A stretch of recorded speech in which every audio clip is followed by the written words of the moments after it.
പുതിയൊരു വീഡിയോയിലേക്ക് എല്ലാവർക്കും സ്വാഗതം. ഇന്ന് നമ്മൾ കാണാൻ പോകുന്നത് ചെന്നൈയിലെ പറങ്കിമലയിലുള്ള സെൻറ്റ് തോമസ് കാൽവരി എന്നറിയപ്പെടുന്ന സെൻറ്റ് തോമസ് മൗണ്ടിലേക്കാണ്. ഇതിന് മാർട്ടിർഡം ഓഫ് അപ്പോസ്റ്റൽ എന്നും അറിയപ്പെടുന്നുണ്ട്. സെൻറ്റ് തോമസിൻ്റെ രക്തസാക്ഷിത്വം ഈ മൗണ്ടിലാണെന്നാണ് അറിയപ്പെടുന്നത്.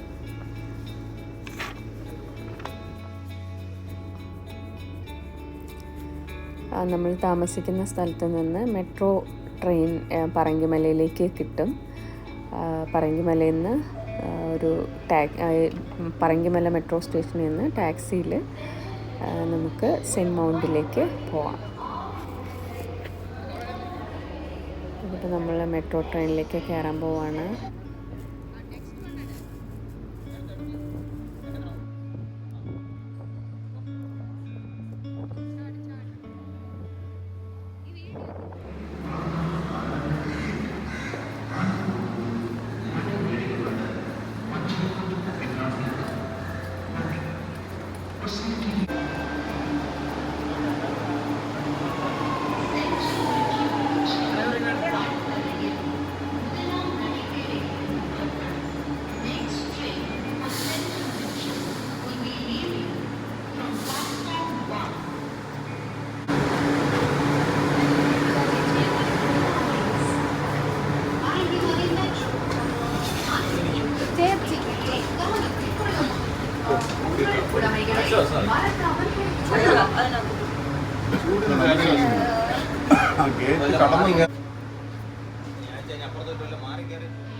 സെൻറ്റ് തോമസ് മൗണ്ടിൻ്റെ താഴ്വാരത്തിൽ ടാക്സി നമ്മളെ ഡ്രോപ്പ് ചെയ്യും. അവിടുന്ന് നടന്ന് ഹില്ലിൻ്റെ മുകളിലേക്ക് പോകാം. വേറൊരു സൈഡിൽ കൂടെ പോവുകയാണെങ്കിൽ ഒരു 135 സ്റ്റെപ്പ് കയറി ഹില്ലിലേക്ക് പോകാം.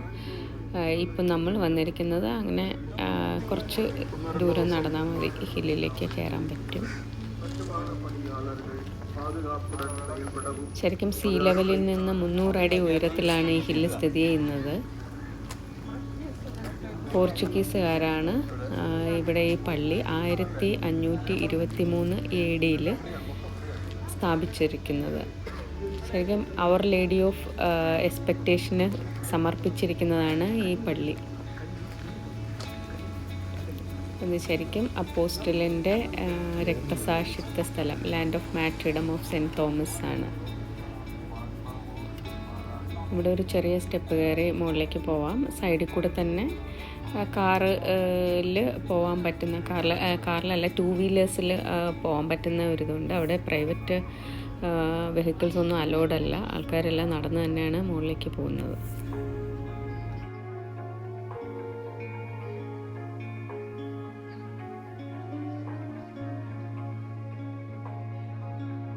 வாகாவே துணையே உம்மை வாழ்த்தி போற்றவரம் தாரும். ஈரோ பிள்ளைகள் வந்தோமம் பங்கு இவை தாரும்.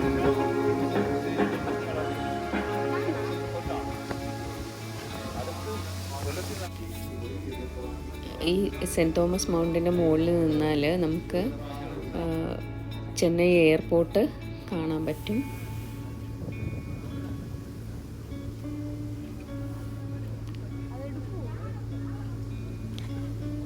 ഓപ്പോസിറ്റ് സൈഡിൽ പോയാൽ ചെന്നൈ സിറ്റിയുടെ ഒരു പനോരമിക് വ്യൂ കാണാൻ പറ്റും. ചെന്നൈയിലൊരു highest പ്ലേസാണ് cent Thomas mount.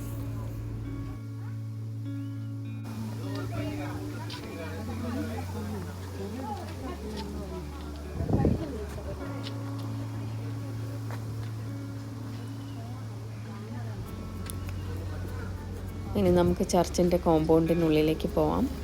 1523 AD പോർച്ചുഗീസുകാരാണ് ഈ പള്ളി നിർമ്മിച്ച് അവർ ലേഡി ഓഫ് എക്സ്പെക്റ്റേഷന് സമർപ്പിച്ചിരിക്കുന്നത്.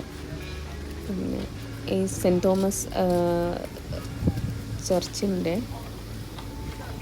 ഉള്ളിൽ സെൻറ്റ് തോമസിൻ്റെ കൈവിരലിൻ്റെയും കാൽവിരലിൻ്റെയും തിരുശേഷിപ്പുകൾ പ്രതിഷ്ഠിച്ചിട്ടുണ്ട്. പിന്നെ സെൻറ്റ് തോമസ് കൊത്തിയെടുത്ത കുരിശും പള്ളിയിൽ പ്രതിഷ്ഠിച്ചിട്ടുണ്ട്. ആ കുരിശിനെടുത്തിരുന്ന് പ്രാർത്ഥിക്കുമ്പോഴാണ് അദ്ദേഹം വധിക്കപ്പെടുന്നത്. അദ്ദേഹത്തിൻ്റെ രക്തക്കറ പുരണ്ട ക്രോസാണ് അത്. പിന്നെ ഈ ക്രോസ് കിട്ടുന്നത് 16-ാം നൂറ്റാണ്ടിൽ പള്ളിക്ക് ബേസ്മെൻറ്റ് കുഴിക്കുമ്പോഴാണ് ഈ കുരിശ് കണ്ടെത്തുന്നത്.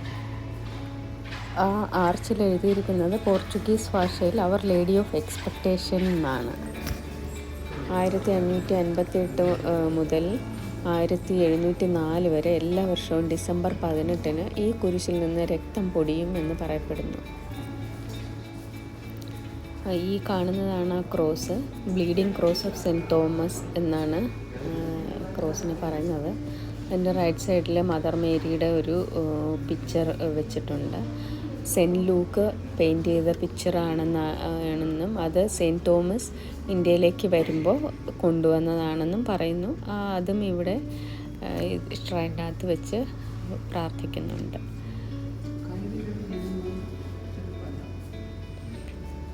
പിന്നെ 12 അപ്പോസ്തലന്മാരുടെയും ഉൾപ്പെടെ 124 വിശുദ്ധന്മാരുടെ തിരുശേഷിപ്പുകളും ഇവിടെ സൂക്ഷിച്ചിട്ടുണ്ട്.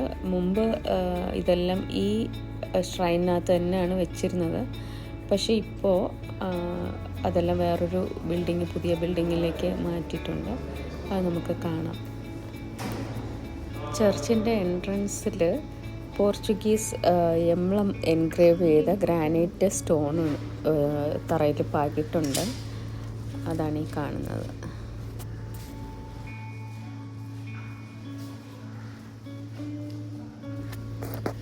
ജീസസ് ക്രൈസ്റ്റ് ഉയർത്തെഴുന്നേൽക്കുന്ന സമയത്ത് സെൻറ്റ് തോമസ് അവിടെ ഉണ്ടായിരുന്നില്ല. അപ്പോൾ എല്ലാവരും ഉയർത്തെഴുന്നേൽപ്പിനെ കുറിച്ച് പറയുമ്പോൾ അത് വിശ്വസിക്കാൻ സെൻറ്റ് തോമസ് തയ്യാറല്ലായിരുന്നു. അപ്പോൾ വീണ്ടും ക്രൈസ്റ്റ് പ്രത്യക്ഷപ്പെടുന്ന സമയത്ത് സെൻറ്റ് തോമസ് ക്രൈസ്റ്റിൻ്റെ അടുത്ത് പോവുകയും ഉയർത്തെഴുന്നേറ്റതാണ് എന്ന് വിശ്വസിക്കാൻ വേണ്ടി അദ്ദേഹത്തിൻ്റെ തിരുമുറിവിൽ കൈവച്ച് നോക്കുകയും മൈ ലോഡ് മൈ ഗോഡ് എന്ന് പ്രാർത്ഥിക്കുകയും ചെയ്തു. അപ്പോൾ നമ്മൾ എൻട്രൻസിൽ കയറി വരുമ്പോൾ ഉണ്ടായിരുന്ന ഒരു പ്രതിമ കണ്ടില്ലേ, അത് പിന്നെ യേശുക്രിസ്തുവിൻ്റെ തിരുമുറിവിൽ സെൻറ്റ് തോമസ് കൈവച്ച് നോക്കുന്നതിൻ്റെ ഒരു പ്രതിമയാണ്. ഈ ചാപ്പലിൻ്റെ അകത്തും അതിൻ്റെ ഒരു പിക്ചർ വെച്ചിട്ടുണ്ടായിരുന്നു.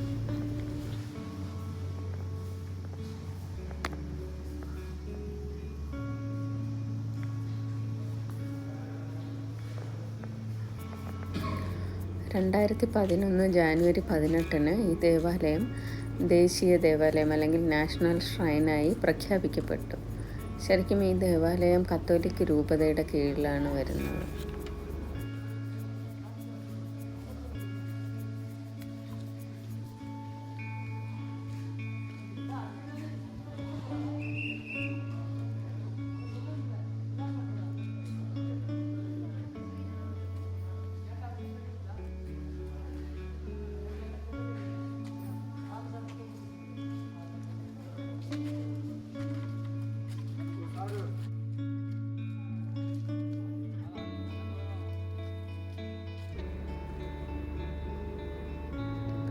ഈ സൈഡിൽ നിന്ന് നോക്കിയാൽ നമുക്ക് ചെന്നൈയുടെ ഒരു പനോരമിക് വ്യൂ കാണാം. ഈ കാണുന്ന ബിൽഡിംഗ് എല്ലാം പുതിയതായിട്ട് ഉണ്ടാക്കിയിരുന്നതാണ്. നേരത്തെ ആ ചാപ്പലിനകത്ത് വെച്ചിരുന്ന റിലിക്സ് എല്ലാം മീൻസ് തിരുശേഷിപ്പുകളെല്ലാം ഇവിടെ ഒരു മ്യൂസിയത്തിലേക്ക് മാറ്റിയിട്ടുണ്ട്. പിന്നെ കാൽവരി ഓഫ് സെൻറ്റ് തോമസിനകത്ത് സെൻറ്റ് തോമസിനെ കുത്തിക്കൊല്ലുന്ന പ്രതിമ വെച്ചിട്ടുണ്ട്. പിന്നെ അദ്ദേഹത്തിൻ്റെ ബോഡി ക്രിമേഷന് വേണ്ടി കൊണ്ടുവച്ചേക്കുന്നതിൻ്റെ ഒരു റെപ്രസെൻറ്റേഷനും അവിടെ വെച്ചിട്ടുണ്ട്. പിന്നെ 12 അപ്പോസ്തലന്മാരെയും എങ്ങനെയാണ് വധിക്കുന്നത് എന്നുള്ളതിൻ്റെ ഒരു പിക്ചർ റെപ്രസെൻറ്റേഷനും അവിടെ നമുക്ക് കാണാൻ പറ്റും. സെൻറ്റ് തോമസ് റിലിക്സ് ഇൻഫർമേഷൻ സെൻ്ററാണ്. ഇത് 2 നിലയുള്ള ഒരു ബിൽഡിങ്ങാണ്. താഴത്തെ നിലയിൽ തിരുശേഷിപ്പുകൾ സൂക്ഷിച്ചിട്ടുണ്ട്. നമുക്കിപ്പോൾ അകത്തേക്ക് പോകാം.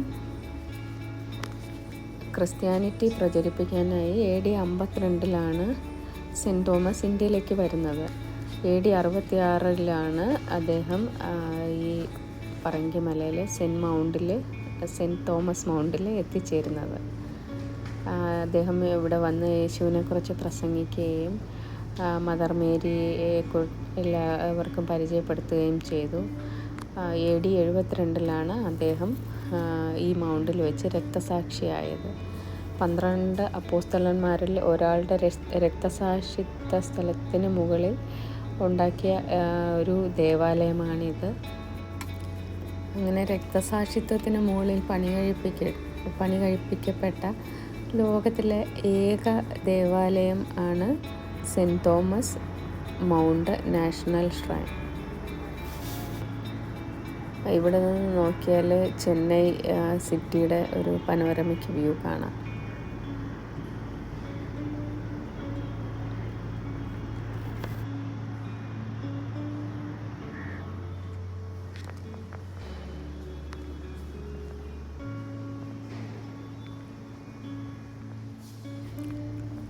ഇനി നമുക്ക് താഴത്തെ നിലയിലുള്ള റിലിക്സ് ചാപ്പലിലേക്ക് പോവാം. ഇവിടെ 12 അപ്പോസ്തലന്മാരുടെ ഉൾപ്പെടെ 124 വിശുദ്ധന്മാരുടെ തിരുശേഷിപ്പുകൾ സൂക്ഷിച്ചിട്ടുണ്ട്.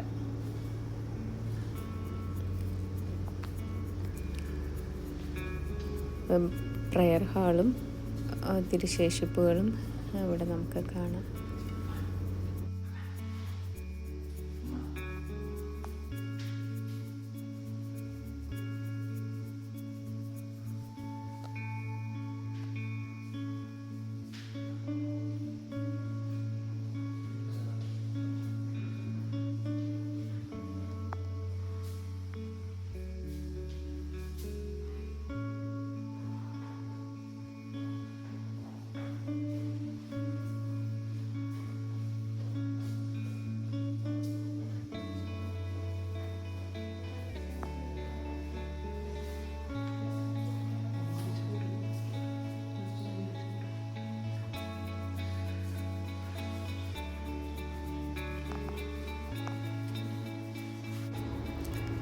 ഇനി നമുക്ക് കാൽവരി ഓഫ് സെൻറ്റ് തോമസിലേക്ക് പോവാം.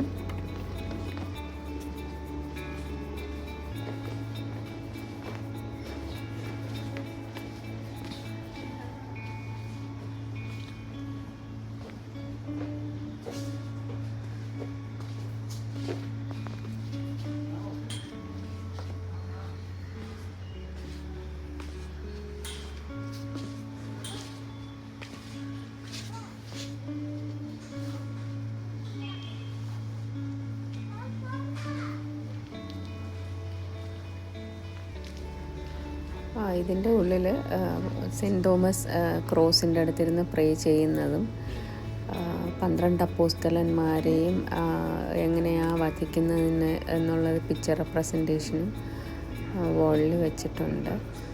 പിന്നെ സെൻറ്റ് തോമസിൻ്റെ ശവശരീരം വെച്ചേക്കുന്നതിൻ്റെ ഒരു സ്കൾപ്ചർ, പിന്നെ സെൻറ്റ് തോമസിനെ പുറകിൽ നിന്ന് കുത്തിക്കൊല്ലുന്നതിൻ്റെ ഒരു സ്കൾപ്ചറും ആണ് ഈ ചാപ്പലിനകത്തുള്ളത്.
200 വർഷം പഴക്കമുള്ള ഒരു ആൽമരമാണ് ഈ കാണുന്നത്. പുതിയൊരു വീഡിയോയുമായി വീണ്ടും കാണാം. എല്ലാവർക്കും ഈ വീഡിയോ ഇഷ്ടമായി എന്ന് വിചാരിക്കുന്നു. Thank you for watching.